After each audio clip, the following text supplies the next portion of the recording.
We're going to take a look at image effects and a few different ways that you can edit an image once it's on your web page.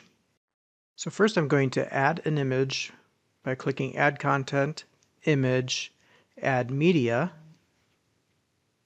and I will select an image from my library and insert it to the page.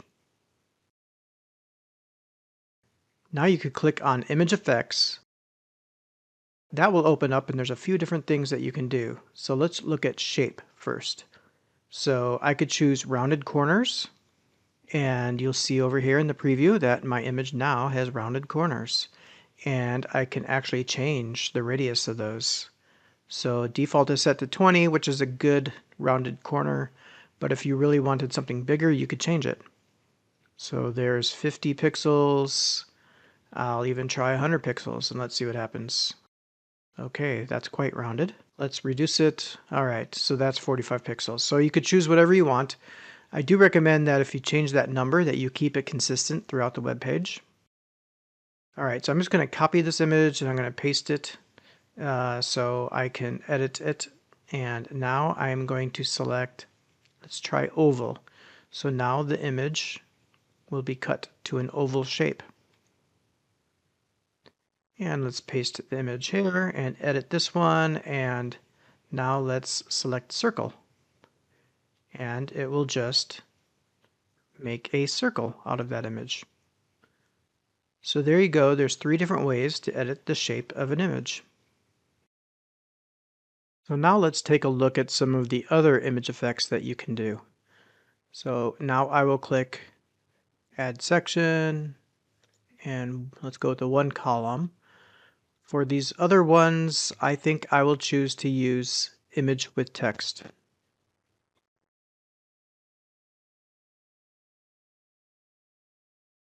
I will choose a banner image here from my media library.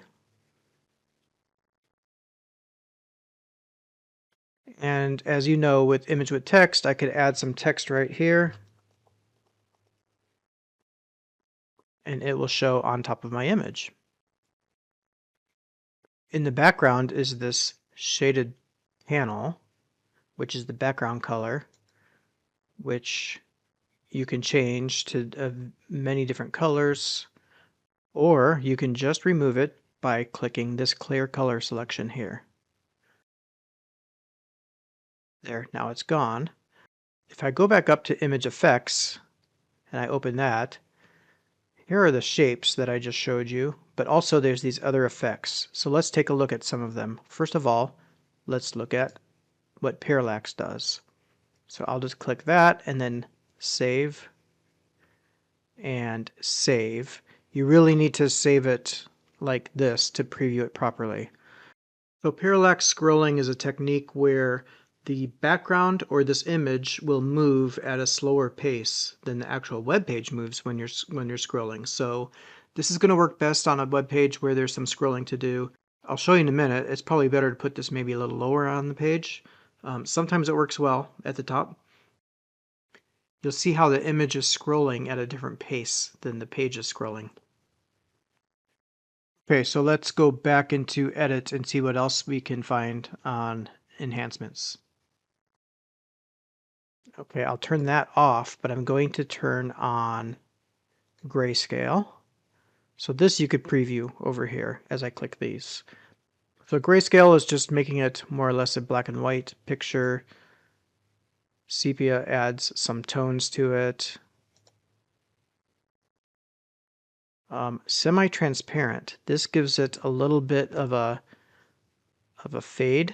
So that with maybe black text, the text will pop out more that way. That's a nice effect that you could do. You might even want to blur it in some cases.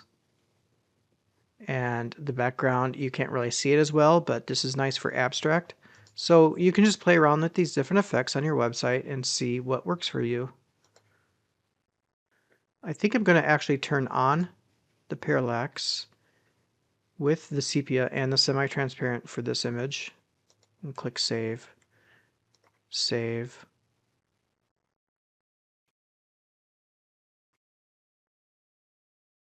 And then you could see that this would actually be better maybe if it was lower down in the page as somebody's scrolling through the page, but then they'll be able to see through that whole image. To make it more clear what I mean, let me just paste some more content on top of it. I'll do 2 of these just to make that lower on the page. So now as I'm scrolling through the page, you see that image reveals itself as I scroll down. So it's a nice effect that you can use on your web page. If you apply it properly, that just gives a little bit of interest. And if you want to look and see what that would look like on a smartphone, remember the images will be stacked on a smartphone. You can't see the whole image at once. Instead, it just reveals parts of the image as you're scrolling. All right, well, that's all for now. Feel free to experiment with these settings and see what works for you. Thanks for watching.